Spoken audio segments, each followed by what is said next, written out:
We just had the driest summer on record, and now suddenly we've had about a metre of rain in the last month. And this, I think, is a reflection of what we're seeing with climate change, is these massive extremes, and these kind of natural disaster events are becoming more frequent, and they are more extreme when they happen. We all know that the capital cities are going to be okay because that's where the concentration of people is. If one section of the city is devastated, as happened in 2011 in Brisbane, other sections of the community aren't, so people can find new jobs elsewhere if that's necessary. There's new housing, there's an availability.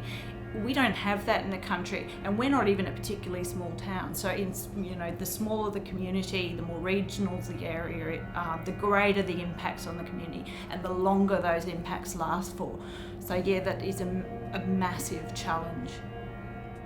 Housing is cheaper in these flood-prone areas, and the people who can least afford to be affected are the ones that are the most seriously affected. So you've really got to look at climate adaptation and responsible policies in the context of equity as well. We are talking about some of the most vulnerable members of our community are the most significantly impacted and have the least capacity to respond themselves. So we need, as a community, and a responsible government response is adaptation planning.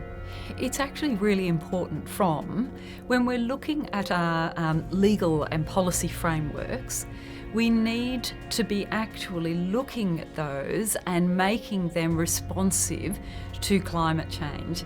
There's certainly a critique out there that, Lismore was a daft place to put a town where the convergence of rivers. The fact is, there is a town here.